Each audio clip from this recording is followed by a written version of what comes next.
Hey everybody, I'm JimClassic, and you are watching Geekin. And I just saw the Bumblebee movie. this this is gonna be unscripted, not entirely prepared. I had a whole 10-minute drive home to figure out what I was gonna say, but I saw the Bumblebee movie. It premiered on December 21st. For me, that was yesterday. And I have to say, I'm pleasantly surprised. I was thrilled of just watching this movie. It was just so fun to watch. So I don't know where to start. I'm probably gonna have to edit a lot of this video. I have a feeling I'm going to be doing a lot of rambling. So,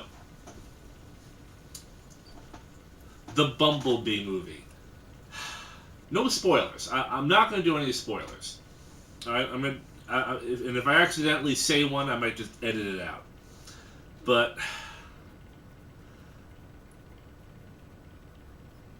the Bumblebee movie is the 6th Transformers live-action film.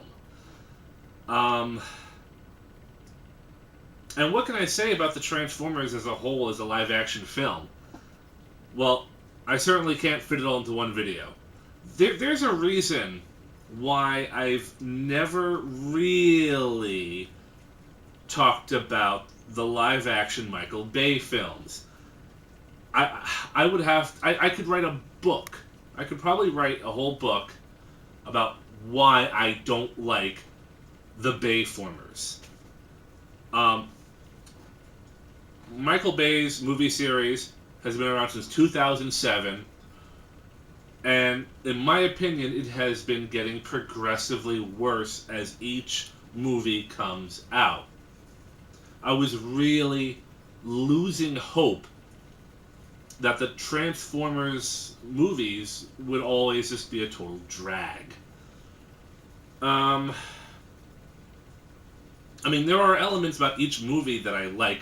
I own all 5 of them on DVD because I'm that kind of a fan. I do like them. But they are all highly flawed movies. Highly flawed. A lot of the movies in Michael Bay's Transformers have a lot of, like, I guess the word would be army porn. It's very army heavy, which is fine. I don't mind army heavy. But the main focus should be the giant robots in outer space, and they are pretty much reduced down to overly complicated special effects. But I'm getting really off topic here. I'm not going to talk about the Bayformers and why I don't like them. I'm just giving you a reason why I don't normally bring up this topic. I'm going to have to do a whole video series about it, and I intended to, just not today. The Bumblebee movie, however, is a prequel. I'm not so sure it's a prequel now, but it's supposed to take place before the other 5 movies. This movie takes place in 1987, and I'm not gonna lie. Yeah, they got the music from the 80s. They got the clothing and the cars from the 80s. I don't know if they got the dialogue all that much from the 80s. You could pretty much say it's 2018, and you might not really notice the difference in regards to dialogue.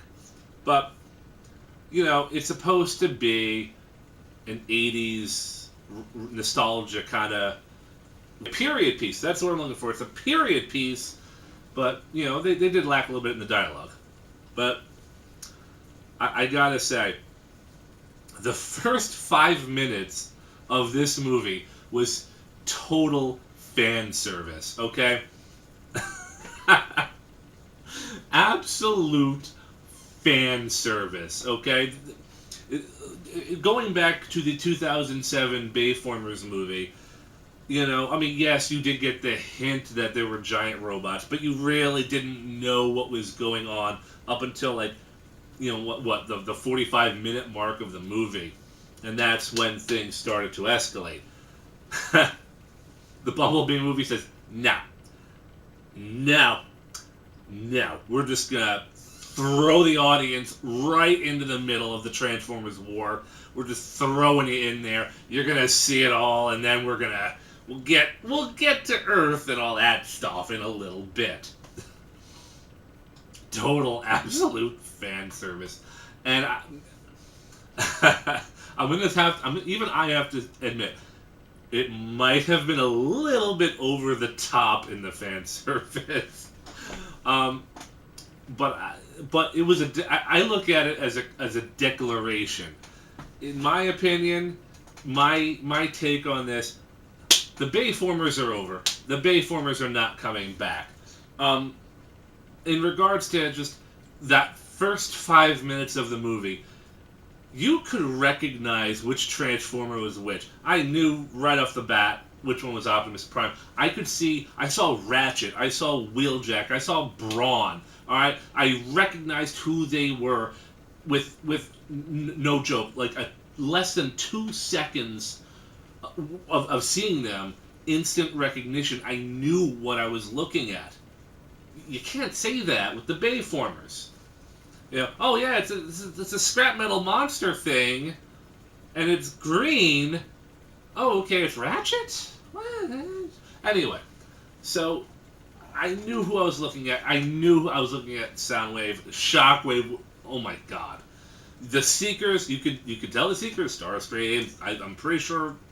I definitely saw Starscream and Thundercracker. I don't know if I saw Skywarp necessarily, but you could see it. Cybertron. Cybertron looked beautiful. I mean, it's a giant metal planet, but it looked gorgeous. Like you could make out details. You could see the towers. You could see the cityscapes. You could see the chasms that are lit. Bayformers, everything is dingy and hexagonal and just, I don't know, spiky bits everywhere on Cybertron. No. Bumblebee movie, Cybertron, gorgeous. Absolutely beautiful for a war-ravaged planet. Anyway, Bumblebee leaves Earth. Cybertron is falling. The Autobots are escaping. That's not really spoilers. You kind of assume that's going to happen, because that's what always happens in Transformers. Anyway, Bumblebee gets to Earth. We see Blitzwing, the guy who looks like Starscream. Not gonna lie, that was pretty cool, though. That was pretty cool. The battle between Blitzwing and Bumblebee. Alright, you know what? No, I'm done with that. He is definitely Blitzwing. No spoilers. He is definitely Blitzwing, okay? We don't want him to be Starscream. But, Bumblebee could talk. He had dialogue. While Blitzwing and Bumblebee were fighting, there was a little bit of verbal back and forth between the two of them. It wasn't just like reverberated, echoey sounds and clanking and wrestling and no shit talking. There was a little bit of back and forth. There was dialogue between the two of them. It was so good. The humans got exposed to them right early on. At least the Army did. You see Bumblebee struggle. You see how he loses his voice, which was also retconned from the Bayformers movie. But that's okay. Like I said, I think they are establishing that this is a new timeline altogether, because in the first 10 minutes of the movie, they already changed Bumblebee's personal history away from established canon. Not that Bayformers really respected its own canon, but they definitely veered away from the Bayformers canon just with Bumblebee alone. And there's just so much. My mind is just swirling. I just saw the movie, obviously. I definitely want to see it again. But you see John Cena as the Army guy. He's our main human baddie. A little over the top, but it's not bad. I didn't mind him. Some people said he was a little bit too over the top. I didn't get that vibe. I mean, he's definitely the stoic, angry army guy. Take charge, alpha male, which is fine. You expect that from the army guys. But I didn't mind him. John Cena was actually a pretty good military foil. I mean, you even got to see personality. Another, going back to Bayformers, another issue I've had with Bayformers is that the human characters, like a lot of the people, the humans, are just jerks, or they're crazy, or they're mental. In this movie, in the Bumblebee movie, I actually got the impression that the human beings were not all assholes. Like, yeah, there were characters who were assholes, and some of the characters had asshole moments, but they weren't all insane. And Michael Bay's Bayformers, almost everyone is crazy. Like, there was no... I loved the character Charlie Watson, our main human protagonist. Instead of Spike Witwicky or Sam Witwicky, we have Charlie Watson, an 18-year-old girl who ends up acquiring a yellow Volkswagen Beetle, who is essentially Bumblebee. I loved Charlie Watson. She was played... Hold on. Bumblebee. Charlie Watson, our main protagonist, was played by Haley Steinfeld. Now, I'm not up on pop culture, but I think she's a performer, a singer. I don't know. I don't know. I know. I just don't know. Maybe. I don't know. I'm just not up on my pop culture. My musicians. And maybe this is a little embarrassing. I'm not familiar with Haley Steinfeld, but the character she played she was good. Like, you could understand, like, kind of her problems. You could understand kind of her teenage angst a little bit. To me, personally, I found her a lot more relatable than Sam Witwicky, okay? I mean, Charlie Watson just seemed like, she seemed like she could be a real-life person. She wasn't spazzing out and going, no, no, no, no, no, no, no, no, no, go, go, go, go, go, go, go, go, go, whoa, whoa, whoa, whoa, whoa, whoa, whoa. None of that nonsense. She wasn't wigging out like a maniac. She was fun. She was a fun character. The relationship between Charlie and Bumblebee, it was almost like a romance. I mean, in some ways. I mean, it just felt like you could tell that this actress and this piece of CGI special effects had a bond. That's how they managed to pull that off. That they were friends, that they had a bond. I mean, really, it's just a singer and a special effect. And it made it believable. The movie gave you time to sit down and breathe and learn these characters. It wasn't just like shaky cam action, close up, overly doing the motion blur. It was well paced. You got to know the characters. I mean, sometimes the mom or the stepdad was, they got a little cringy at times. Not as bad as Sam's parents, but they are a little cringy at times. There was a little issue, teenage angst, teenager bullies, stuff like that. There was a little bit of that, a little bit, like nice little character development. There were some, like, tender moments in the movie that just kind of, like, aw, I feel bad for this person. Like, it kind of got you right here. Got you right here a little bit. The Decepticons. Well, there weren't that many of them. I mean, there was that 5-minute fangasm in the beginning, but really, our main protagonists, or our main antagonists were 3 Decepticons. Blitzwing, which, okay, he's definitely Blitzwing. That's all I'm going to say. Definitely Blitzwing, not Starscream. All right, we don't want him Starscream, but he wasn't bad. For what time he was on the screen, he wasn't bad. Shatter and Dropkick are 2 main Decepticon antagonists. They were like Decepticon hunter-killers. They were the interrogators. They were the hunters. They were hunting down Autobots. Um, the Decepticons had personality in this movie.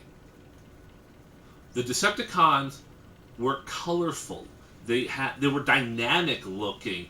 You could recognize them out of a crowd. They weren't just a bunch of shapeless, spiky, generic looking protoforms. They had color. Like Shatter was red and gray, and Dropkick was blue and also gray.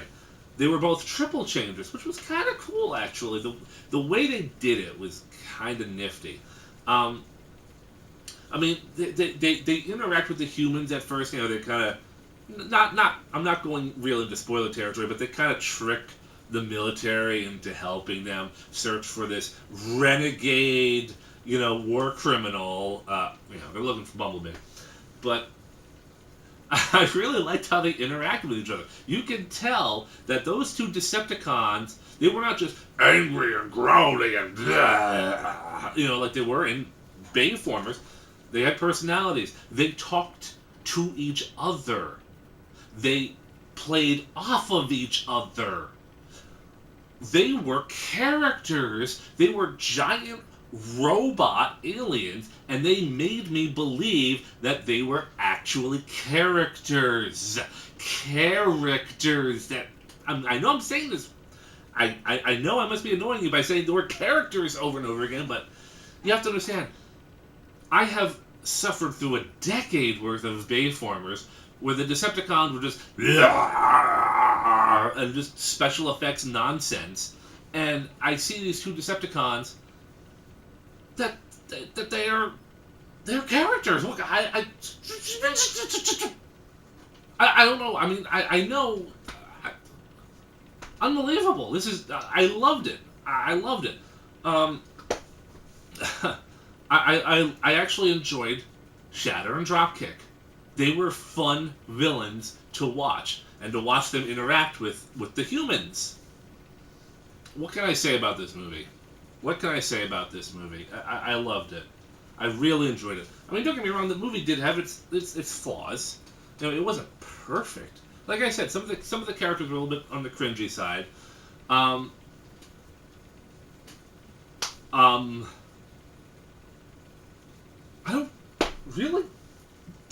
don't think I hated this. I can't, off the top of my head right now, I can't think of too much about this movie that I would have changed. I don't think there's anything I really would have changed about this movie. Not much. Not that I can think of. I mean, maybe I'm still kind of high off of the positive energy that I got from this movie. I mean, but I really did enjoy this. For the first time in 10 years, I fully enjoyed a Transformers movie, a live-action Transformers movie. I can't say that for the others. I mean, yeah, I enjoyed the 2007 movie, and I suppose out of the 5, that is the best of the Bayformers movies. Revenge of the Fallen, yeah, there's stuff I like. Yeah, there's plenty of stuff I hate. Dark of the Moon, I actually would have loved Dark of the Moon had it not been... Well, Sentinel Prime kind of ruined the movie for me. And no fault of Leonard Nimoy, the late Leonard Nimoy. No fault of his. Just Sentinel Prime ruined that movie for me. Age of Extinction, it's like it was okay. And then the last night I'm just like, oh god, are we gonna get another one? I hope not. And then when the Bumblebee movie was announced, I'm thinking, oh fuck, why? Why are they doing this? And then when they said it's going to take place in the 80s, I'm like, okay, my interest is piqued. And then when they said it may or may not be a reboot, we're going to change a few things around, we're changing the aesthetic a little bit, I'm like, okay, this is interesting. And then now that I've seen the movie, I'm just like, I want more of that. I want more of this. Travis Knight, all the way for the director of the next 10 Transformers movies. Please. Yeah, the fan service might have been a little over the top. might have been more than a little over the top. It was over the top. Still enjoyable, but over the top. The characters were good. They were fun. They weren't just special effects. I mean, there was a point I started getting a little emotional. You know, one or two things. You know, maybe it's no, but even Bumblebee's aesthetic. You know, the Volkswagen Beetle in the robot mode. It does reference the '07 Bumblebee. You know, with the features and stuff, but it was more cohesive. It was more cohesive. It was more put together. It was great. Optimus Prime. You did see enough of Optimus Prime. Optimus Prime. This is the Optimus Prime that I wish we could have gotten in 2007. Now I do like the '07 Optimus Prime, but I really, really loved the Bumblebee, you know, '87 Optimus Prime. The Bumblebee movie was a smaller scale than any of the Transformers movies. I mean, yeah, we did have, again, the fangasm in the first 5 minutes. We did get a little bit more towards the end. I enjoyed the end of this movie immensely. Gave me hope. It gave me hope for another Transformers movie. If this guy, Travis Knight, can stick with it and do what he did with the Bumblebee movie for a seventh one, maybe up it a little bit, I would be so happy.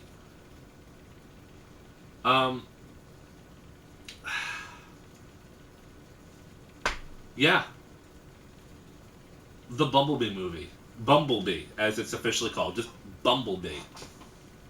I loved it. I loved it. I loved this movie.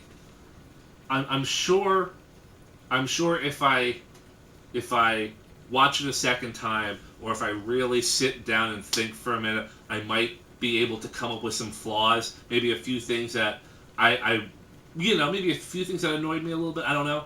But right now, the initial hype, the initial high that I'm going through, I really, highly, greatly enjoyed this movie.